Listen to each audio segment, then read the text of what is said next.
¿Qué tal? ¿Cómo están? Bienvenidos, bienvenidas a WhatsApp, este streaming sobre energía en el que intentamos hablar de la manera más sencilla posible sobre una agenda estratégica del país y también del mundo.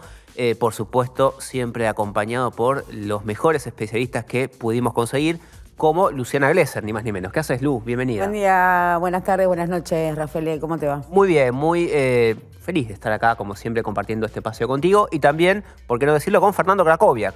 ¿Qué haces, Rafael? ¿Cómo andás? Muy bien, ¿y vos? Todo perfecto. Estuviste en el bosque ahí talando algunos árboles, por lo que veo. Exactamente. Está bien, había que proveerse de energía para el Como hace invierno. frío, es psicológico. Sí, vamos a hablar de eso. Equilibrar un poco porque, Rafael, estás muy feliz. Sí. Krakowiak, muy perfecto, muy bien. ¿Cómo fue la expresión? Bien, muy bien. Muy bien, Algo así. perfecto. O te cuento. ¿Es bien o te Y cuento? no te cuento. Bueno, en mí no van a encontrar ni una mínima dosis de optimismo. No, pero no la ya lo busquen sabíamos. porque no la... No, digo, sí, ya lo sabían. Sí, ya es más o menos el aura, ¿no? Ya estamos acostumbrados a esto, a ir tirando. Pero qué onda para el pesimismo. Pero qué onda. Pero qué onda por para el favor. pesimismo. Sí, pesimista, pero así, prolijita, bien, impecable. Mirá, todo trajecito, mirá al otro cómo se vino, ¿vos te parece? Nuestras vías de comunicación, estamos en redes como siempre, en YouTube, en Instagram, en X o Twitter y también en TikTok. Somos WhatsApp String, nos ven ahí, nos siguen ahí y nos pueden escribir a stringwhatsapp@gmail.com. Siempre leemos y recibimos gustosos sus comentarios, así que háganlo, síganos, dennos like, compartan, ayúdennos a que este contenido llegue a más gente, a más público vivimos de eso, digamos, de su caridad digital. Vamos a meternos en la agenda semanal. Están pasando muchas cosas en el país y en el mundo. Ustedes lo saben, estamos, mientras grabamos esto, en un interregno, en un periodo de alto el fuego o algo parecido en la guerra entre Israel e Irán. Vamos a desarrollarlo en breve con mayor detalle, porque esto tiene implicancias geopolíticas que van más allá de la referencia obvia, que es el precio del barril de crudo y por lo tanto el precio de la nafta. Esto lo vamos a desarrollar un poquito más adelante, pero empezamos hablando de esto, de cómo se está comportando el barril de crudo en medio de este conflicto. Miren ustedes, esto es la cotización del Brent, del barril de crudo Brent, que es la referencia para el petróleo local también, del último mes. Fíjense que hace una montanita el viernes pasado, el viernes 20 tocó los $75 y un poquito más por barril. Y a partir de ahí, bueno, bajó a medida que se fue desescalando el conflicto y cotiza en torno a los 65,25 mientras grabamos esto, 65 un poquito más arriba. Si ustedes recuerdan, hasta hace un par de semanas hablábamos de unos $60 como precio sostén, como piso, a partir del cual el petróleo empezaba a rebotar, pero se iba reubicando o acomodando en torno a un valor de entre 60 y 65 que obligaba, entre otras cosas, a reperfilar o readecuar las estimaciones de exportaciones de petróleo de la Argentina, que viene dependiendo de la balanza comercial energética para tener un superávit comercial un poquito más abultado en medio de la suba de importaciones. Bueno, llegó a 75, bajó a 65 y hasta ahora se acomoda a este valor. La reacción de las empresas, de las petroleras, de las estaciones de servicio fue aumentar el precio de la nafta. Fueron haciéndolo de manera paulatina, pero bastante contundente. Primero Puma y Shell lo subieron 5% a fines de la semana pasada. Se sumó en las últimas horas Acción también. YPF está esperando un poquito más. Dicen que probablemente el fin de semana o el 1 de julio retoque los valores del surtidor. Y acá lo que estamos viendo es si los que aumentaron 5% se quedaron largos, porque si el petróleo llegaba a 70 y pico y aumentaron y ahora baja a 65, bueno, si YPF no sube tanto, va a quedar el resto de las empresas un poco adelantada y perderían por precio share o cuota de mercado. YPF se planta, las complica, porque complica. hay una migración de clientes que van a ir a YPF. A YPF eso también lo perjudica, pero bueno, por una cuestión que creo yo tiene que ver más con la política que con una decisión que responda a los intereses de los accionistas. Por ahora decidió no aumentar en los surtidores. Sí, bueno, pero ya esto se va a sumar probablemente el 1 de julio. Lo veremos qué va a pasar con la actualización del impuesto a los combustibles.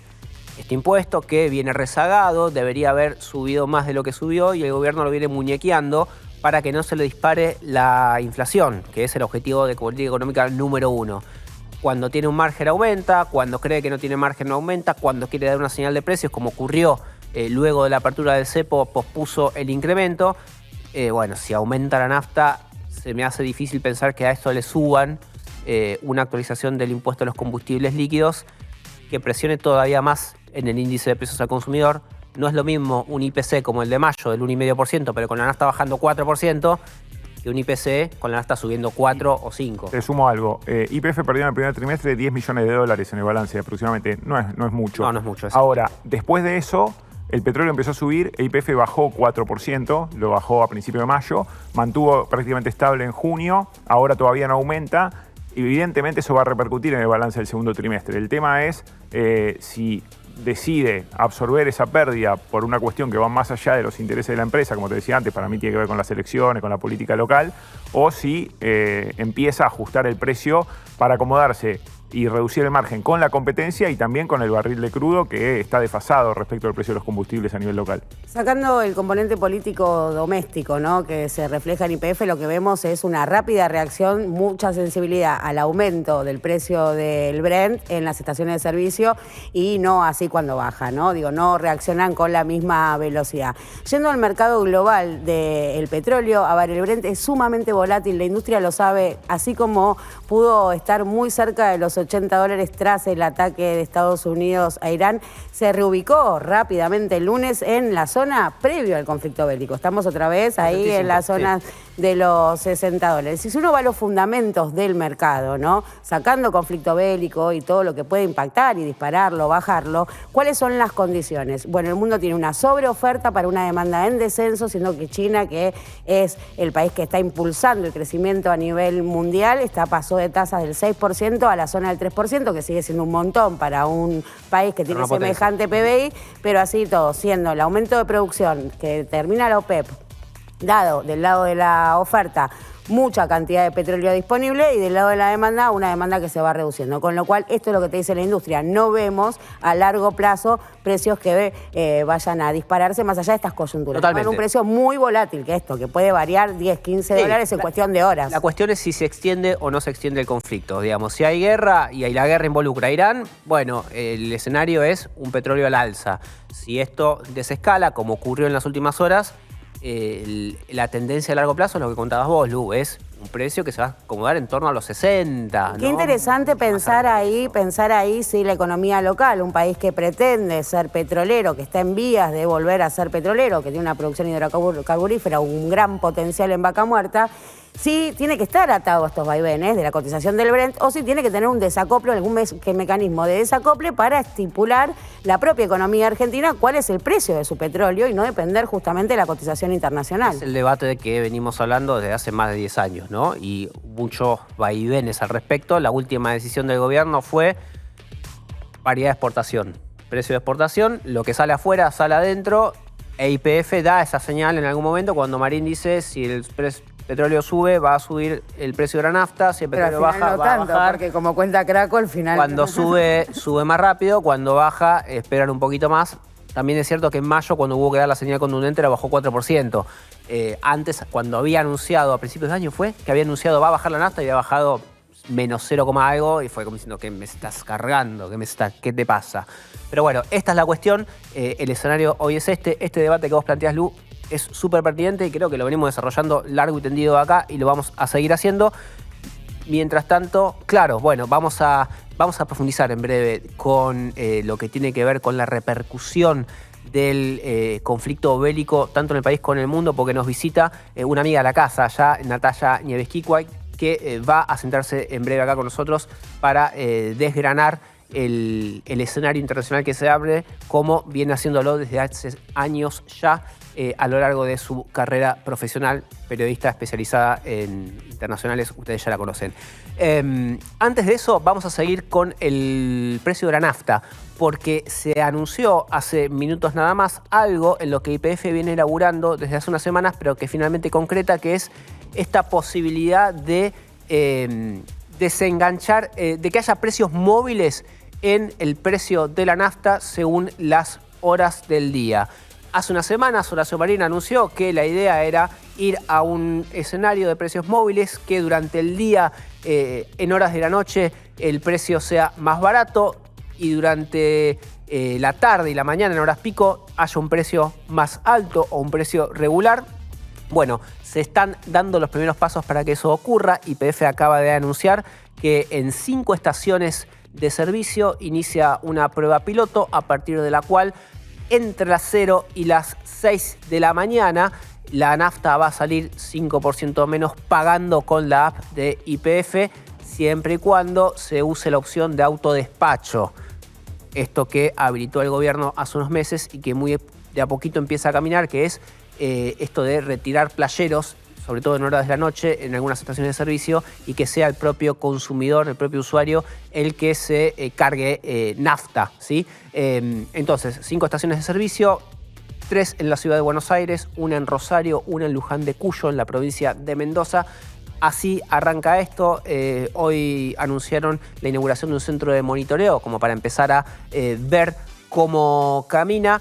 Si vos andás con el auto a la noche, probablemente te sea más conveniente, bueno, si andás por estas zonas, cargar nafta, probar el autodespacho, tratar de no romper nada y pagar 5% menos con la aplicación de la petrolera, algo que está bastante extendido en Estados Unidos. No sé si el precio móvil durante el día, pero sí esto de ir y cargarte vos energía, nafta en este caso, y que de a poco quieren traer acá. Vamos a ver con qué éxito, porque también ahí es un cambio cultural. Dicho eso, estamos en pleno invierno, estamos ya con una ola polar que en la ciudad de Buenos Aires y alrededores llegó y se sufre, y cuando sube el frío sube también el consumo de energía, y se acaba de anunciar que en este contexto de mayor demanda de consumo de gas y energía eléctrica, Atucha sale del sistema, la central nuclear Atucha sale del sistema, Atucha 2, ¿no? Sale Atucha del sistema por 8 días por alguna falla técnica que le va a agregar complejidad al abastecimiento, a la generación de energía. Sí, recordemos que Atucha 1 está fuera de servicio hasta 2027, que aporta unos 340 megavatios, y Atucha 2 unos 745.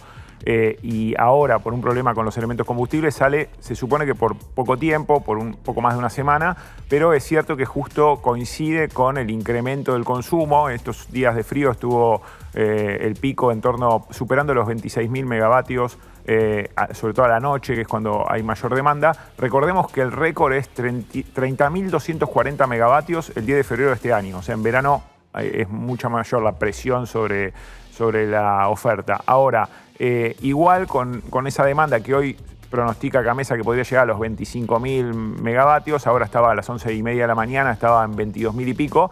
Estamos bien dentro de todo. Estamos bien, pero ese pico que yo te digo de febrero se abastece no solo con generación propia, sino con importaciones, con un montón, con todo lo que está a disposición de alguna manera del Estado para afrontar esa demanda. Ahora, además de la generación propia, también se está, como dijimos la semana pasada, se están importando buques de GNL, ya se importaron 22, también se está importando gas de Chile y de Bolivia para el norte de la Argentina, y también se está importando mucho gasoil, algo que por ahora pasa desapercibido, pero se habilitó a los privados a importar gasoil más allá de la mediación de Gamesa. Es relativamente habitual en tiempos de cosecha gruesa. Sí, Estamos en periodo de que se levanta la soja y se exporta. Soja y maíz, bueno, y ahí se suele... Pero si comparás con los primeros 5 meses del año pasado, o sea, el dato que salió de la balanza comercial, enero-mayo, y lo comparás con enero-mayo del año pasado, se viene incrementando en millones de dólares la compra de gasoil un 91% con los precios que no han subido. O sea que ahí es claramente un incremento de las cantidades para, bueno, afrontar determinados picos de demanda en determinados segmentos del mercado también, porque es cierto que si bien se construyó el gasoducto Néstor Kirchner, falta la reversión del gasoducto norte, completar esa reversión, entonces tenés complicaciones sobre todo en el norte para abastecer de gas, y bueno, Argentina en los picos de consumo, sobre todo en el invierno, va a seguir importando durante bastante tiempo más.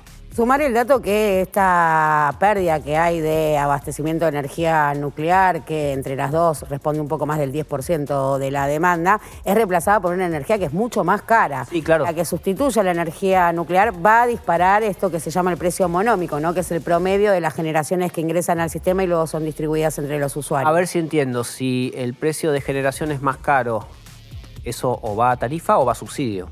Exactamente. El segmento generación no es un segmento que esté subsidiado, con lo cual va componiendo, ¿no?, el precio monómico, que luego, cuando sale de Camesa, es a partir de ahí donde se aplica justamente la cobertura frente a los costos. Va a tener que tomar una decisión. Que cubrir esa diferencia. Exactamente, va a tener que tomar una decisión, no en el segmento generación, pero sí en la medida de que sale de despacho. Y puede impactar en el saldo comercial, aunque recordemos que el año pasado el saldo comercial fue positivo, más de 4.000 millones de dólares de la balanza energética. Va bajando. Y ahora las proyecciones hablaban de 7.500, 8.000 millones, puede ser un poco menos, pero digamos, por ese lado va a seguir siendo superavitario el balance del sector energético. Me parece clave, lo que está marcando Craco, porque si uno ve las recurrentes restricciones externas, este estrangulamiento que tiene de divisas la economía argentina, mucho de ese componente lo explica el sector energético, en mucha medida. Entonces, esto de presión, de la caída de Atucha, del cambio de generación, de sustituir energía más cara y sobre todo con importaciones,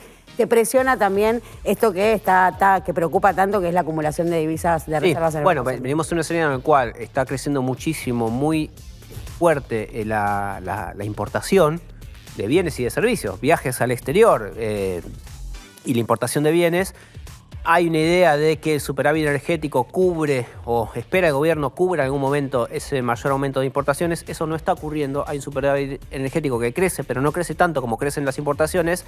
Y si ese superávit energético se achica, porque se tiene que importar más energía, más cara, y por otro lado se estabiliza el precio del barril en 60 y pocos, bueno, va a haber también un mayor estrangulamiento, van a faltar dólares, básicamente. También hay que decir que la demanda de dólares que venía dinamizando de alguna manera los hinchas de Boca en Miami, ahora se cortó, porque se tienen que volver, horas están llegando, así que esto es bueno. Jugar. No, yo lo digo ahora porque... A las 10 de la noche arranca River, pero... No cuando lo digo. O sea, después, que Boca haya quedado eliminado, le descomprime al Banco Central las Exactamente. Es una buena noticia para el país. Está bien, bueno, es una buena noticia para... Le va mal a Boca, nos va bien a todos. Cortito, y seguimos, se acaba de conocer una decisión del Gobierno Nacional que informó que los clubes de barrio que reciben subsidios van a tener que reempadronarse, van a tener que inscribirse mediante un TAD, un trámite a distancia, van a tener que meter una declaración jurada para continuar recibiendo el subsidio. Dice la Secretaría de Energía que 2.228 clubes de barrio hoy reciben subsidios a la energía. Hace muy poquito hicimos un informe acá en WhatsApp sobre las penurias de estos clubes de barrio que están pagando facturas altísimas y que se les imposibilitaba en algunos casos seguir proveyendo servicios a las comunidades, que son las comunidades de proximidad, los chicos que van a hacer actividades ahí. Bueno, va a haber ahí un nuevo reempadronamiento. Dice el gobierno que les va a sacar el subsidio a clubes que no lo necesitan, que son profesionales, que son de élite. No especifica nada de esto. Yo pregunté, me dijeron que hasta que no salga la resolución en los próximos días en el boletín oficial no hay información al respecto, pero para estar alertas, nuevo reempadronamiento para subsidios a clubes de barrio, y además viene con algún tipo de recortes en los clubes que van a recibir este beneficio. Pasamos, sí, ahora a algo más lindo, más liviano y más enriquecedor, como son las columnas de nuestro amigo Diego Golombek, que en este caso nos trae una frase del Eternauta: lo viejo funciona, y vamos a ver de qué manera.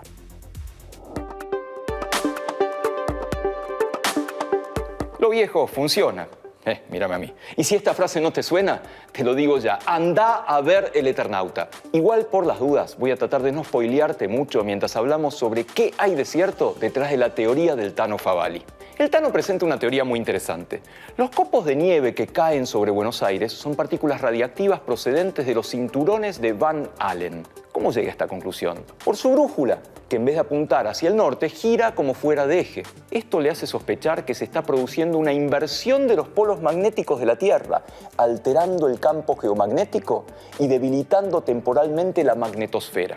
En consecuencia, lo que cae sobre sus cabezas no es simplemente nieve, sino fragmentos del cinturón de Van Allen en tiempo real, dicho por Favalli.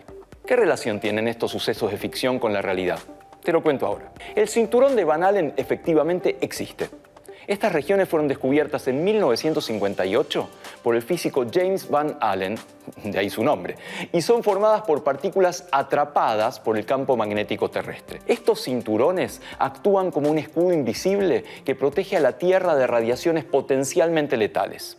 Si estas bandas se vieran temporalmente afectadas, nuestro planeta sería vulnerable y quedaría expuesto a niveles de radiación mucho más elevados, con posibles efectos perjudiciales para la tecnología de los satélites, las redes eléctricas, las comunicaciones e incluso la salud. Para. Pero estos escudos, ¿podrían de verdad verse alguna vez afectados? Bueno, sí. De hecho, ya sucedió cuando hicieron la llamada prueba nuclear Starfish Prime en 1962, realizada por Estados Unidos. En este experimento lanzaron una bomba atómica al espacio, con una potencia equivalente a 100 veces la bomba de Hiroshima. Estalló a 400 kilómetros sobre el atolón Johnston, en el Océano Pacífico.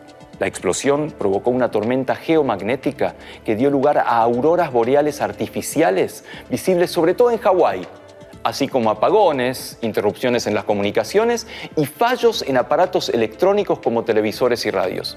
Imagínate todo lo que podría afectar hoy, que dependemos mucho más de la electrónica y de la energía que en 1962. Al año siguiente, Estados Unidos, Reino Unido y la Unión Soviética firmaron el Tratado de Prohibición Limitada de Ensayos Nucleares.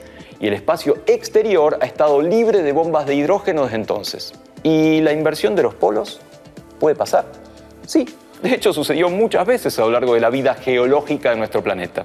El campo magnético de la Tierra es generado por corrientes eléctricas en su núcleo. A veces, estas corrientes pueden cambiar de dirección, causando que los polos magnéticos se inviertan. La última inversión se cree que ocurrió hace aproximadamente 780.000 años.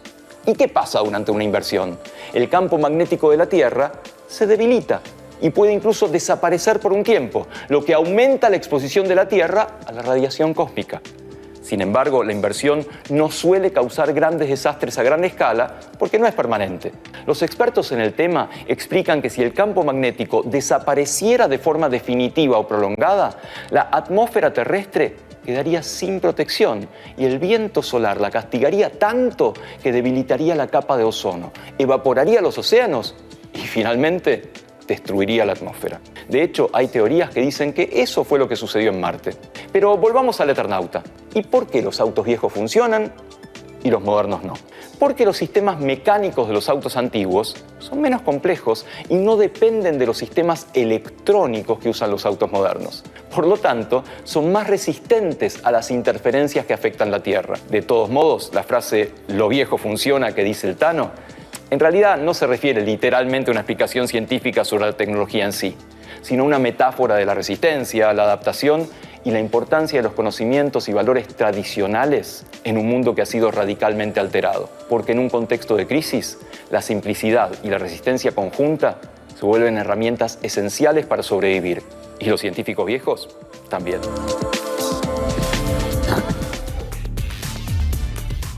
Bueno, interesante ver la teoría que hay detrás de esta parte de una de las series Furor y por supuesto, de la historieta de Westergel, ¿no? De esto de la inversión de los polos. Bueno, tiene sustento científico y ahí te lo explicaba con lujo de detalle Diego Golombek.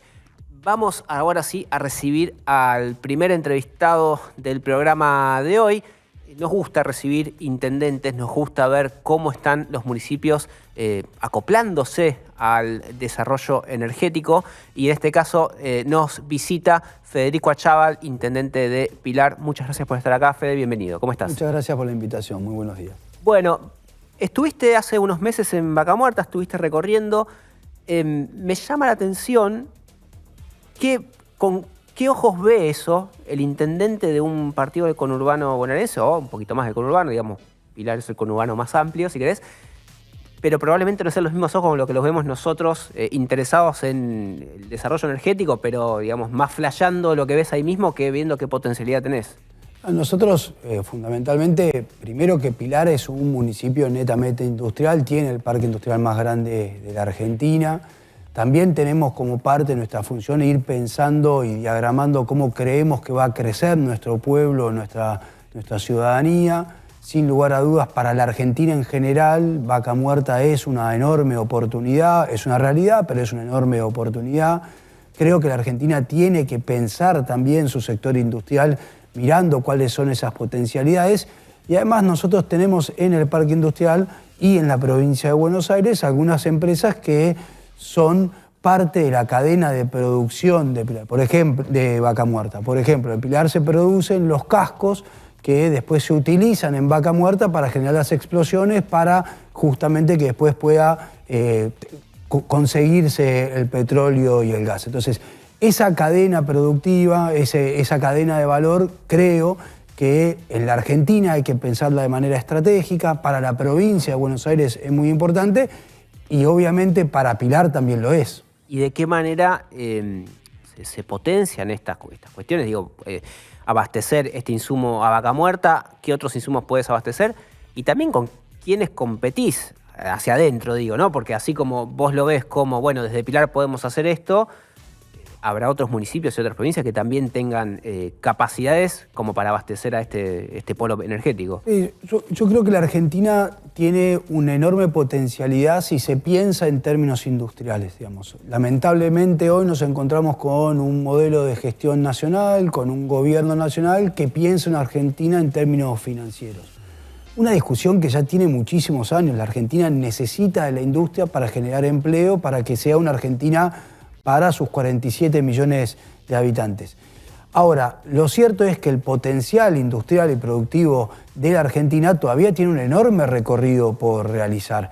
En ese sentido, yo soy más de los que creen que hay que potenciar los distintos sectores industriales de todos los municipios. De hecho, fui a Vaca Muerta, pero fui a otros parques industriales dentro de la provincia de Buenos Aires, porque en definitiva no creo que hoy la Argentina tenga una restricción en la capacidad y en la potencialidad de crecimiento. Por el contrario, yo creo que con políticas públicas que fomenten, que generen inversiones en términos industriales, pensando en qué Argentina productiva e industrial queremos, es mucho más importante generar distintos polos de crecimiento que creer que encerrándose en que solamente mi municipio, solamente Pilar, tenga la posibilidad de abastecer a Vaca Muerta y a Vaca Muerta vamos a salir adelante.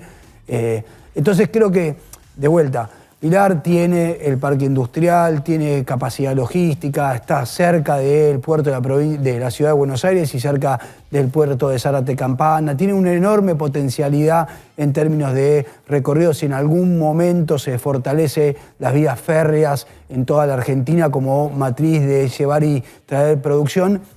Sin embargo, esa visita a Vaca Muerta tiene más que ver con entender el proceso productivo dentro de una estrategia nacional que solamente una cuestión de ver cómo potencio Pilar, que también es muy importante porque en definitiva tratar de generar que las industrias que están radicadas en el distrito sean parte de la cadena productiva de Vaca Muerta, por supuesto que potencia la posibilidad de Pilar también. Hoy esa integración productiva, por lo menos vista desde arriba, parece más los juegos del hambre. Viste que es, querés la inversión, baja las tasas, o baja ingresos brutos en el caso de una provincia, o baja impuestos en el caso de la nación. ¿Hay otro camino que no sea pelear para ver quién cobra menos impuestos para que se radique una inversión?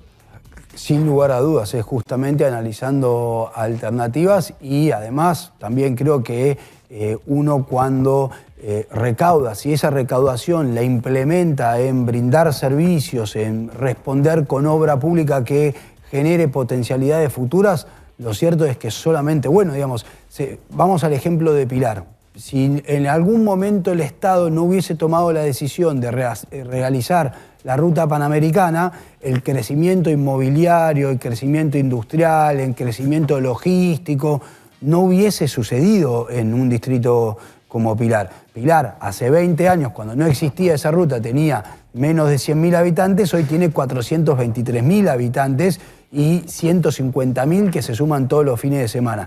Esa mirada de un Estado que cuando con los impuestos y con las tasas recauda e invierte para generar oportunidades, yo la sostengo como modelo. Es una potencialidad que tiene en todos los estados del mundo. Cuando hay una inversión pública que se piensa en términos planificados para generar oportunidades de desarrollo, se toma como algo positivo.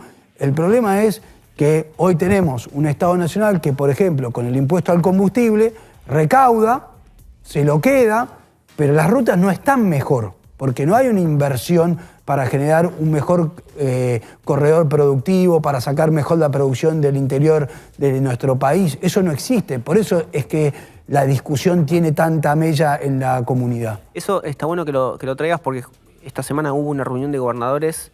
Los gobernadores de todas las provincias se pusieron de acuerdo para ir con un proyecto de ley al Congreso para recuperar, que se coparticipe, quiero decir, plata del impuesto a los combustibles que debería llegar vía obras, ¿no?, a las provincias, porque una parte del impuesto, creo que un tercio del impuesto, iba a fondos para hacer obras de infraestructura que no se están haciendo. Entonces la nación retiene ese dinero.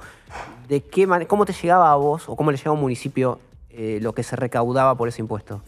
Primero que hoy, desde que asumió Milei, del Estado Nacional no nos llega nada como programa para desarrollo en términos concretos para el distrito. De hecho, se suspendieron la gran mayoría de las obras, ahora poco a poco empiezan a reactivarse algunas puntuales por parte del gobierno. Lo que nosotros vemos es que Pilar, por ejemplo, tiene una enorme necesidad de obra, es decir, el acceso al parque industrial, que si todo sale bien, lo vamos a hacer en conjunto con la provincia de Buenos Aires con fondos internacionales, no es una necesidad o un capricho del intendente o el gobernador de turno. Tiene que ver con cómo generamos que ese parque industrial de 907 hectáreas puede seguir creciendo para seguir generando más empleo en la Argentina. Porque, en definitiva, no es solamente una cuestión de modelo de país en términos económicos, sino también tiene que ver con que nosotros somos conscientes que la Argentina, cuando crece su industria, genera trabajo, y para nosotros el trabajo es un gran ordenador social. Hoy, cuando vemos que el sector industrial tiene una caída tan fuerte, que la capacidad instalada de nuestros parques industriales está cayendo a casi los mismos niveles que en junio del 2020 con la pandemia, el 54-55%, lo que en definitiva muestra eso es gente que pierde su trabajo. Y cuando pierde su trabajo, la única alternativa de sobrevivir tiene que ver con el acompañamiento del Estado que justamente le garantice niveles mínimos de vida. Entonces, es como que creo que este gobierno no toma dimensión, que no hablar de una Argentina en términos productivos, que no hablar o no pensar un desarrollo industrial para la Argentina, genera tanta desigualdad que va a generar que el Estado tenga que estar más presente a futuro, pero desde otro lugar. Vamos a generar una Argentina profundamente desigual, como hay otros países latinoamericanos que ya nos mostraron esos modelos. ¿Cuál es el desempleo? ¿Cuál es el desempleo hoy en Pilar? ¿Tienen el dato? Tenemos el dato de la provincia de Buenos Aires, digamos, tenés el 7,9, en la provincia de Buenos Aires eso es el 8,5 y creo que 9,2, ¿no? 9,1. 9,1. Y eso, yo lo que digo es, se ve, no es que... un distrito industrial se supone que puede estar por encima del promedio el desempleo. Sí, y yo lo que digo es, lo vemos. Uno tiene la responsabilidad de caminar por distintos barrios todos los días, tenemos esa modalidad los que hacemos política territorial. Del 2017, 2018 y 2019, cuando uno caminaba, la gente lo primero que te pedía era trabajo. Cuando cambia el gobierno, eso empieza a cambiar, ya no te daban el currículum, te decía, Federico, no llego a fin de mes, necesito que me ayudes con esto, con lo otro. Entonces era ese dilema que tenemos nosotros, que era que el trabajador no llegaba a fin de mes. Hoy volvió a la etapa anterior, estos procesos de desindustrialización, lo que hacen es que la gente tiene ingreso cero. Entonces vuelve a la dinámica de necesitar ese trabajo y vuelvo en cada salida que hago en los barrios, vuelvo al municipio con currículum, con pedido de trabajo, que es producto de esto, de un modelo financiero y no industrializante en la Argentina. A Chavalés es ocupado como al empresario industrial que se le rompen los camiones, que le aumenta mucho el costo por la falta de mantenimiento, de logística, de infraestructura.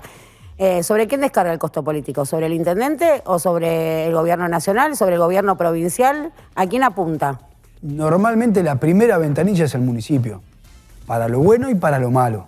Para cuando hay una faltante, el vecino viene a Pilar. Nosotros tenemos el dilema porque estamos cruzados por rutas nacionales, por rutas provinciales, y personas que sostienen que este gobierno está haciendo bien las cosas porque frenó la inflación, después te demandan obra pública. Es como que encontramos un contrasentido. Ahora, ese contrasentido además se agrava porque la gran mayoría de los impuestos en la Argentina se la lleva el Estado Nacional. ¿Para qué? Si hoy la decisión del gobierno nacional es no hacer rutas, no hacer escuelas, no financiar nuevos hospitales, ¿en qué se va la plata del esfuerzo del trabajo de los argentinos con este gobierno? Hay que pagar la deuda. Claro, ahí voy. Claro, pero el problema es que la deuda siempre la toman esos gobiernos. Si la tomasen los gobiernos que nosotros representamos, los que tenemos un modelo industrial y productivo, todavía, pero siempre nos toca la otra parte, la de pagar lo que otros contrajeron como deuda, y además es muy difícil después poner de vuelta la rueda a funcionar del entramado industrial y productivo, porque una vez que vos rompés esa cadena, volver a capacitar, a formar a los trabajadores para los nuevos trabajos en la Argentina no es tan simple, no se hace un día para el otro. Para anclar esto que estás relatando en un caso concreto, hace algunas semanas se anunció, Kimberly-Clark anunció el cierre de una planta que tenía en Pilar, una papelera, entiendo, mudaba toda su producción a San Luis, la concentraba en la provincia de San Luis. Esto fue relativamente intempestivo de un momento para el otro, 220 personas que perdieron su trabajo, al menos esto es lo que se informó. Mi pregunta es, ¿en qué estado está eso y qué herramientas tiene el municipio para contener en algún punto? Porque si la empresa no quiere producir ahí, vas a dejar de producir. Nosotros estamos trabajando con el Ministerio de Trabajo de la provincia de Buenos Aires, tratando de justamente generar mesas de diálogo para que eso termine no sucediendo. Lo cierto es que el escenario ese es un claro ejemplo en el que cuando en la Argentina vos tenés la posibilidad de importar a un costo menor que lo que significa producir en la Argentina, en vez de tener un entramado productivo e industrial, tenés un entramado logístico. Es decir, importás la materia y la distribuís. Yo creo que eso es lo que está pasando no solamente en esta empresa, sino en otras del Parque Industrial de Pilar y del entramado industrial y productivo de la provincia de Buenos Aires.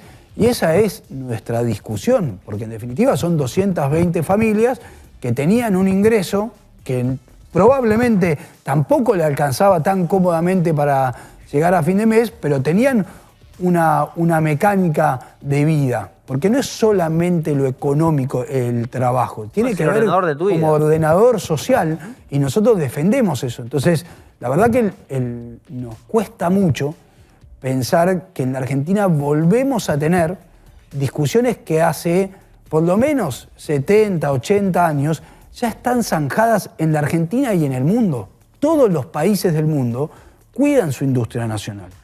Si lo tuviera sentado al lado de Sturzenegger, me encantaría, pero bueno, no tiene muchas ganas de venir. Te diría que en este proceso de reestructuración de Argentina, bueno, hay industrias que no van más y hay otras que van a reflotar y van a tener que reacomodarse. ¿Vos ves posible que el Parque Industrial de Pilar, con las industrias que están ahí, las que quedan, las que puedan sumarse, pueda reacomodarse a un escenario en el cual termine siendo una parte de abastecedora de vaca muerta o de la minería o de, no sé, fertilizantes para el agro? Entiendo que tenés empresas así que se dedican a eso. ¿Cómo ves esa probable reconversión? Mi primera pregunta sería, ¿cuáles son los sectores que no primarizados e industrializados están pensando en desarrollar? Y que esos sectores generan la cantidad de trabajos que necesita la Argentina para llevar adelante la inclusión de todos los argentinos. Porque modelos en los que se industrializa para 20 millones de habitantes hay en el mundo. Pero nosotros no somos 20 millones de habitantes ni 10 millones de habitantes, sino que somos 47 millones de habitantes. Entonces, cuando se proponen modelos financieros o se proponen modelos de industrias primarias que existen en otro lado del mundo, pero para 20 millones de habitantes, como por ejemplo Australia, lo que no se termina de entender es que nosotros necesitamos un modelo nacional. Nosotros tenemos que defender la independencia económica de nuestro país y necesitamos que el proyecto de país que tengamos contenga la posibilidad de educarse y de trabajar de todos los habitantes de la Argentina. Ese es el problema y la gran diferencia que nosotros podemos tener con un modelo como el que plantea Sturzenegger, que hacen el análisis en base a teorías o a dogmáticas o a modelos que no se aplican con la Argentina, pero no es que no se aplican porque Federico Achával dice que no se aplican. No se aplican porque la realidad histórica de la Argentina muestra que esos modelos terminan mal en la Argentina. También podría argumentarse de que en los últimos años Argentina se cerró tanto sobre sí misma que se desenganchó, entonces caen los volúmenes de comercio internacional y no tenés maneras de integrarte al mundo. Claro, pero de vuelta, en todo caso, corrijamos desde lo que estructuralmente la Argentina viene haciendo, porque la Argentina no es un país que no tiene industria o que no tiene capacidad instalada industrial o que no tiene la capacidad de desarrollar nuevas potencias en términos industriales y productivos. Por el contrario, en términos de desarrollo científico, tecnológico, la Argentina es un modelo en muchos países de la región y en el mundo. Y, por ejemplo, si nuestra economía, nuestro problema es cómo nos insertamos con el mundo, deberíamos pensar en cómo nos relacionamos con economías que sean complementarias a la nuestra, no competitivas a la nuestra. Un claro ejemplo de eso fue, a la Argentina le costó mucho tener la posibilidad de entrar dentro de los BRICS, que son economías que demandan los productos que la Argentina produce per se y que además tiene capacidad de crecer para producir más. Y sin embargo, por una cuestión ideológica y no práctica, tomamos otra vía. Entonces, ahí es cuando yo digo, si el problema es cómo la Argentina se inserta en el mundo, los dos vamos a estar de acuerdo en que Argentina necesita insertarse en el mundo por una cuestión de que necesitamos generar dólares para que nuestro sistema industrial y productivo funcione. Ahora, la forma de hacerlo no es rompiendo la capacidad instalada de la Argentina o subejecutando esa capacidad instalada, es viendo cómo en las potencialidades que tenemos nos adecuamos a las demandas del mundo, no al revés. Federico, muchísimas gracias por habernos visitado. Muchísimas gracias a ustedes por la discusión, además. No, está bueno, para eso está también. Además, creo que discutimos desde lugares relativamente amenos, no hace falta cercanos también, y cercanos. Matices, no contrastes. Matices, no contrastes. No. Creo que es importante Después poner en recorte, ¿viste? Domamos a Federico Achával. Yo lo que digo es importante poner estos temas sobre la agenda, porque en definitiva, en nuestra Argentina, la educación hay que defenderla y hay que sostenerla. Históricamente ha sido lo que nos ha dado la potencialidad del crecimiento dentro de la región, y el trabajo, como decíamos recién, es el gran ordenador social. No rompamos lo que funciona bien. Igual yo los veo muy pesimistas, y Federico Sturzenegger ya estuvo en 2001, estuvo en 2017 y en las dos ocasiones salió todo bien. Sí, y volvió. Volvió por eso a una tercera... Pasa que a Craco no le gusta trabajar. No. Para Craco el trabajo, lejos de dignificar, no es lo suyo. Lo padece. Bueno, tendríamos que discutir entonces cuestiones filosóficas más profundas sobre qué significa el trabajo. Pero bueno, eso ya lo vamos a hacer con Darío Stasnarger en otro streaming. Gracias, Fede. Muchas gracias a ustedes. Y ahora te toca laburar, Cracovia. ¿Casco o guantes? Guantes. Guantes. A ver, ¿qué nos trajiste? Si el trabajo dignificara, no pagarían por trabajar. Eso Estoy de acuerdo. No, se me parece. Estoy de acuerdo.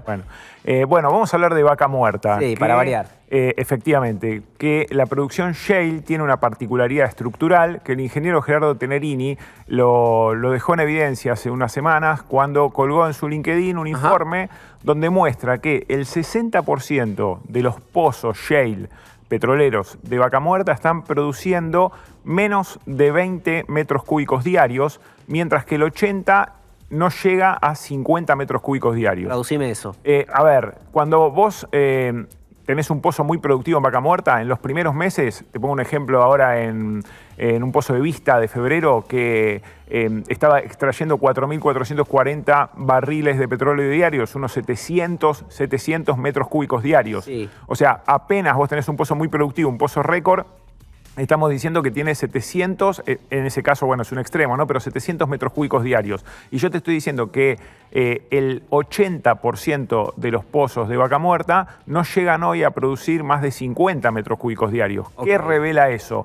Un profundo declino de la producción que es característico del shale y que no existían los pozos convencionales. Estamos viendo en esa plaquita que mostrábamos en pantalla que se veían muchos colores. Ahí se ve, a la izquierda, en el de arriba, se ve en celeste clarito que el 60% no llega, de los pozos no llega a 20 metros cúbicos diarios. Okay. Y si tomás el verdecito más claro, te muestra que el 80% no llega a los 50 metros cúbicos diarios. O sea, la gran cantidad de los pozos que hay operativos producen poco. ¿Por qué es esto? Porque en el primer año la tasa de declinación puede llegar al 80% cuando en el caso del petróleo convencional estaba entre 10 y 15%.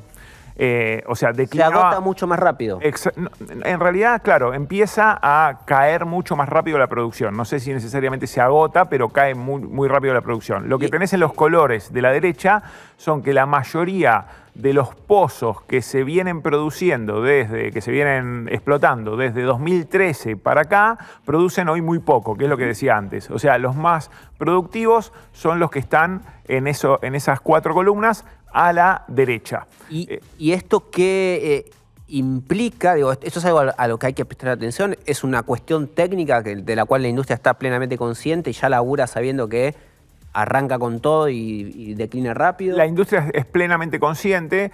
Lo que tenés es, no tenés otra opción. Hoy los pozos convencionales están con muy poca producción. En el territorio, en lo que sería la Argentina, prácticamente no podés apostar al petróleo convencional. Está todo explorado. Podés apostar por el offshore, pero bueno, por ahora no viene dando buenos resultados. Se va a seguir explorando. Entonces vos sabés que lo tuyo es el shale. Pero ¿qué pasa? Esta configuración del shale te cambia la política hidrocarburífera argentina. ¿Por qué la cambia? Porque vos, por ejemplo, antes cuando intervenías en precios, como pasó en Argentina con el barril criollo y demás durante bastante tiempo, sí, o desincentivando de alguna manera, desacoplándote del precio internacional, pongamos. Cuando vos te desacoplás del precio internacional y no das la suficiente rentabilidad a las petroleras, eso lo notabas después del paso de años en el convencional. O sea, esa falta de señal de precios que repercutía en una no se notaba inmediatamente. No se notaba inmediatamente porque los pozos seguían funcionando. Exactamente. Ahora lo que vas a tener, y lo que tuviste, ya has tenido algunas experiencias, es que rápidamente declinan cuando hay un incentivo bajo de precio a nivel internacional. El precio del crudo, por ejemplo, supongamos se pincha y se va por debajo de 40. Hoy el break-even en los pozos del shale debe estar $45 por barril. Si se va por debajo de eso, vas a tener una complicación, va a declinar muy rápido. De hecho, en la pandemia, Estados Unidos, que ya tenía una producción shale muy significativa, en pocos meses, en un trimestre, cayó casi 25% de la producción, cosa que si hubieras tenido convencional eso no pasaba. Okay. El tema es que hoy no tenés convencional en Argentina, entonces para Argentina no es una opción, pero tiene que estar preparada Argentina para este nuevo tipo de producción hidrocarburífera que va, ante señales de precios, ser muy flexible, o sea, muy elástica. Te va a caer muy fuerte y eso te puede generar en algún momento algún problema en cuanto al abastecimiento, por ejemplo, de dólares. Te quita también margen de maniobra como Estado, ¿no? Totalmente. No podés desanclar, volviendo a la discusión que teníamos al principio del programa y que venimos discutiendo largo y tendido en este espacio, no podés desanclar mucho como Estado el precio interno del precio internacional sin que alguien pague la consecuencia de eso. Desde ese punto de vista disciplina mucho la política el shale, disciplina mucho más a la política de lo que disciplinaba la producción convencional. ¿Por qué? Porque si la política toma una decisión que desincentiva precios, rápidamente eso impacta en la macroeconomía y entonces se ve forzada muchas veces a ir para atrás. Fue lo que pasó en 2019 cuando durante el gobierno de Macri metieron ahí un poco los dedos para discutir la renta de las petroleras en gas y cuántos eran los dólares que podían recibir esas petroleras por ese gas. Las petroleras sacaron el pie del acelerador y rápidamente la producción de shale lo sintió y entonces dieron marcha atrás y se lanzó el plan gas. Muy interesante, yo no te tenía fe, pero como siempre me has sorprendido con estos datos que nos traes y que están buenos como para empezar a pensar también y entender cosas que están muy en el transporte. Nosotros hablamos de Vaca Muerta como una mina de oro. Bueno, es una mina de oro que tiene estas complejidades y estas vicisitudes también. Hay guerra en el mundo, probablemente ahora estemos en un paréntesis, pero nos va a ayudar a pensar sobre este conflicto internacional la periodista, colega, especialista en política internacional, Natalia Nieves-Kikiat. ¿Cómo estás, Natalia? Bienvenida. Hola, Esteban, ¿cómo estás? A ver, Somos todos tuyos, y te sentaste en esa banqueta que te preparamos ad hoc y dijimos, nos va a explicar y nos va a tranquilizar. No. Bueno, listo.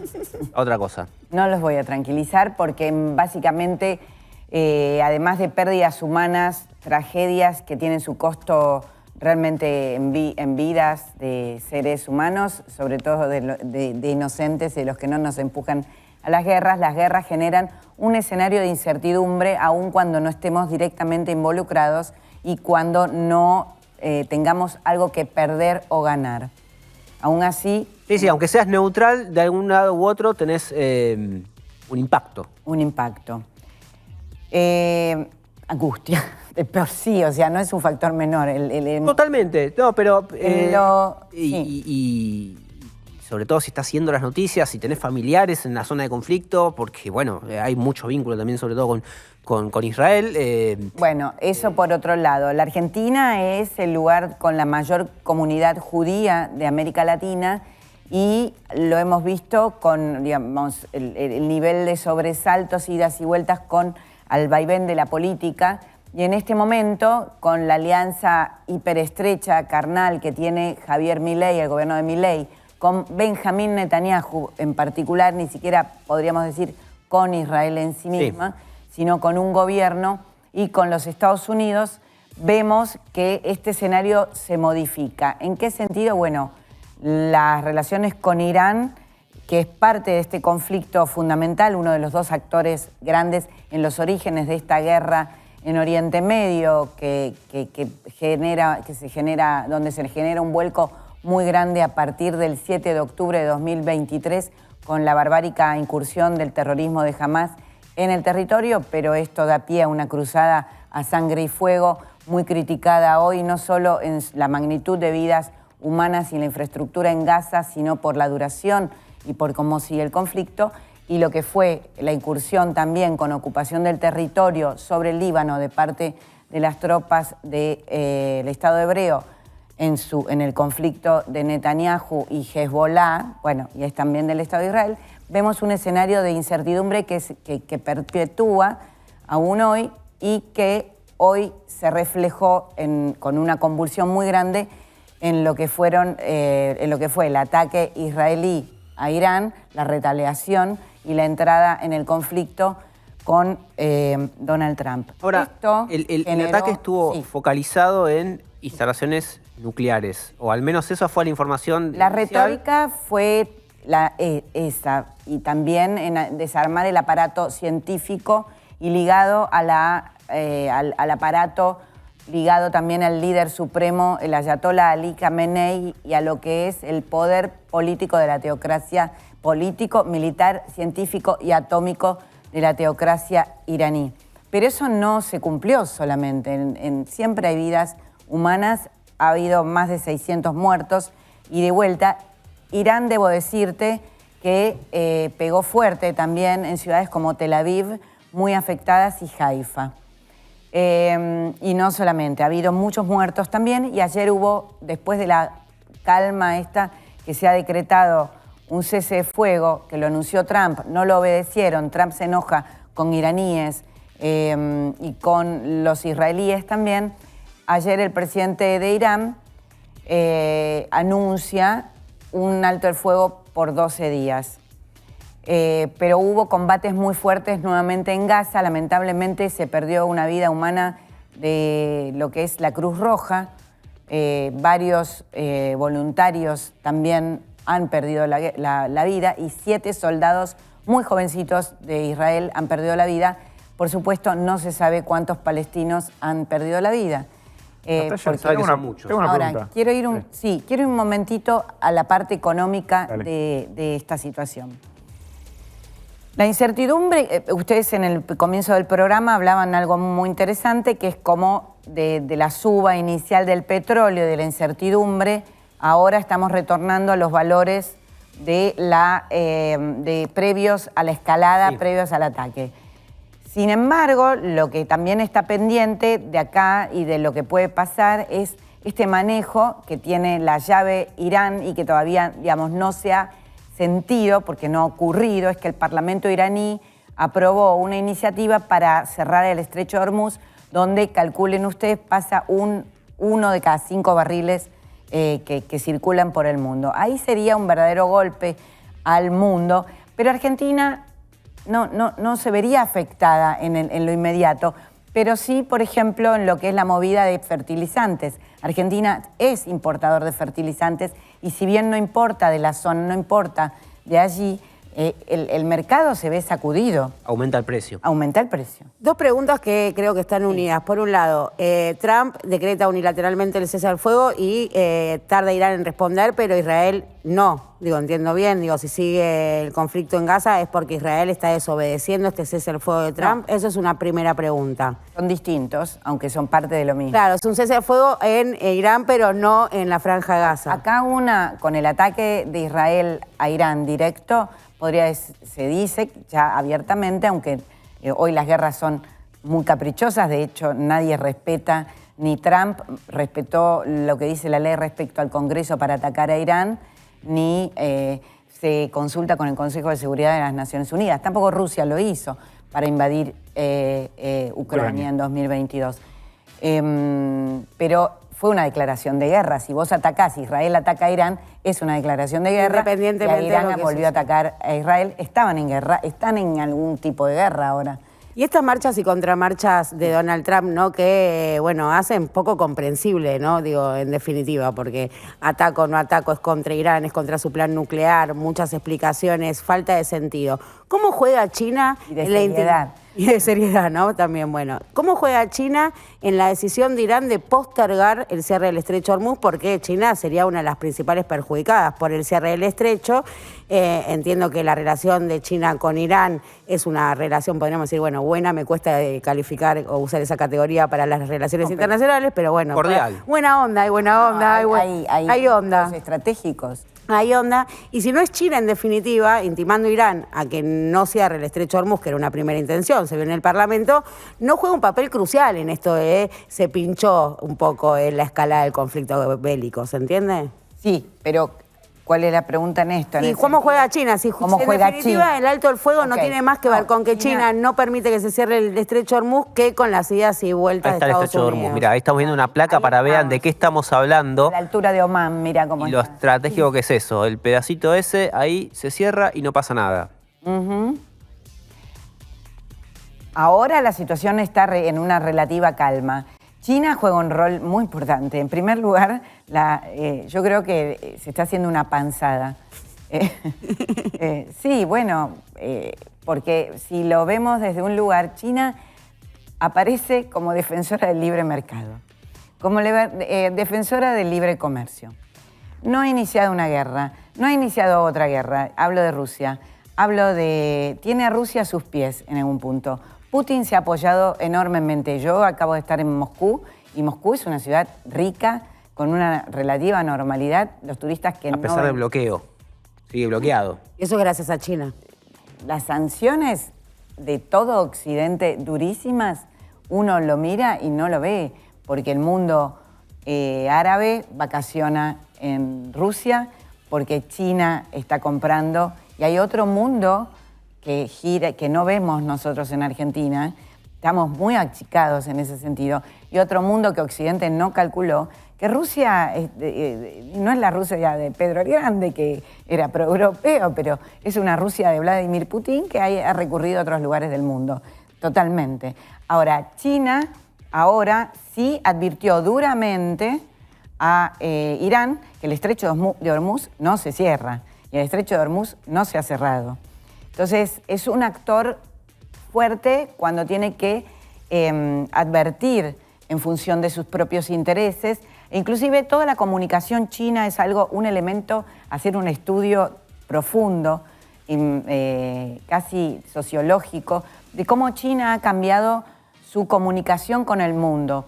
No solo en la utilización, o sea, preguntarle algo a China, al Ministerio de Relaciones Exteriores, antes costaba una respuesta de un mes, 15 días, 5 días. Y ahora está tuiteando. Y ahora Tienen WhatsApp. tuitean memes, se ríen, se burlan, utilizan la inteligencia artificial, así como aparecía Donald Trump dándole una mamadera a un bebé que era Ali Khamenei y Putin una mamadera dándole a Donald Trump. Todo eso los chinos lo utilizan para comunicar y transmitir. Y cuando tienen que apretar, aprietan. Natalia, te quería hacer una pregunta respecto Sí. del impacto sobre Argentina. Que el canciller israelí, cuando se anuncia que bombardearon a Irán, ponga viva la libertad, carajo, y lo arrobe al presidente Milei, ¿qué impacto puede tener sobre nosotros en el mediano plazo? Esperemos que ninguno.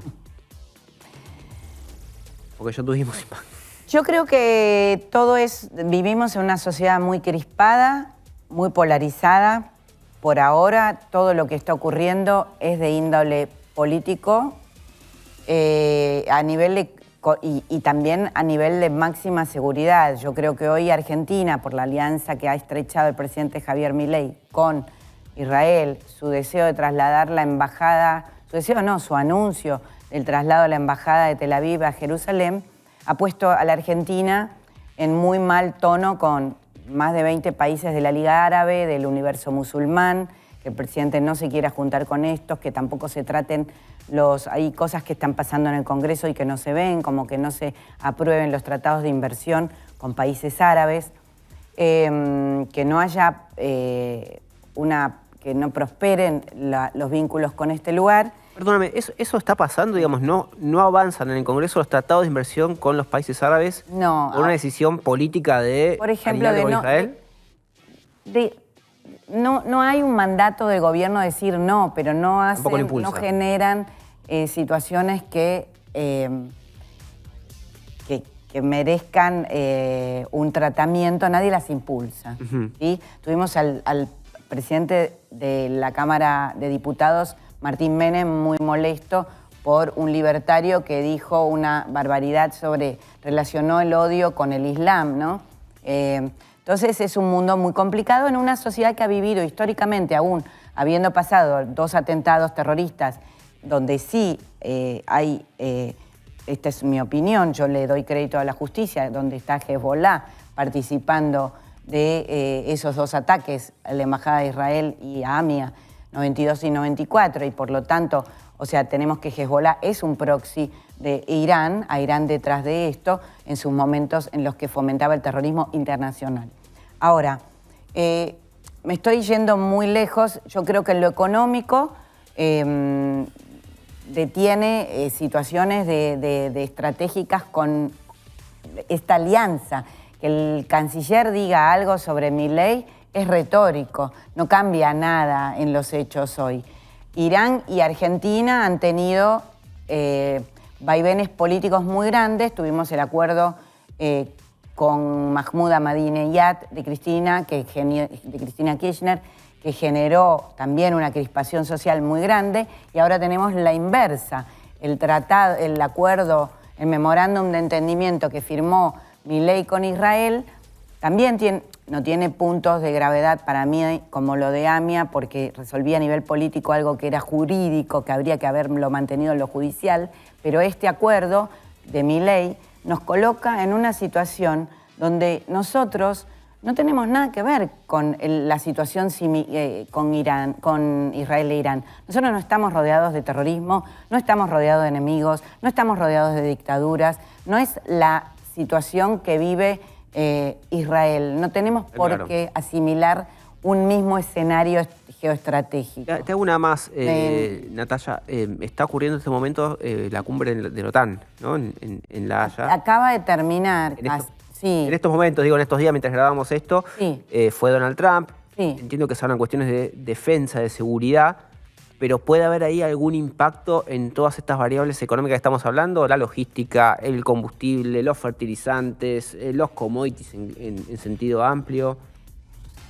Bueno, básicamente han decidido aumentar al 5% del presupuesto de su PBI para gasto en defensa. Es un mundo belicista, y Europa, esto se empieza a producir con el temor a Europa, para mí equivocado, de que Putin pretendía ocupar Europa y equiparándolo a Adolfo Hitler. Ese es un fantasma europeo que, a mi entender, no es la misma lectura que yo he hecho. Eso llevó a Alemania a volver a armarse, cosa que no estaba haciendo durante muchas décadas. Lo decidieron no solo Alemania, sí, los países nórdicos, todos han hecho eso, y ahora en la cumbre de la OTAN, que también haya otra parte del asunto, pero voy hacia redondearte esto, que es que Trump acaba de increpar muy fuertemente a Pedro Sánchez, que se negó a llevar el presupuesto al 5% del PBI en defensa para cumplir con los nuevos mandatos de la OTAN, y Donald Trump dijo que más o menos pagará por ello, ¿no? En la foto de familia se puso al costadito, bien lejos, como diciendo no tengo nada que ver con todo esto. Sí, no,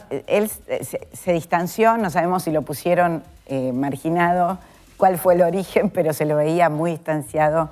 Si es que lo hicieron, si es que lo apartaron o se apartó solo. intencionalmente. No vive buenas horas Pedro Sánchez en este momento. También la sociedad española está muy crispada porque hay elementos de altos niveles de corrupción en su gobierno.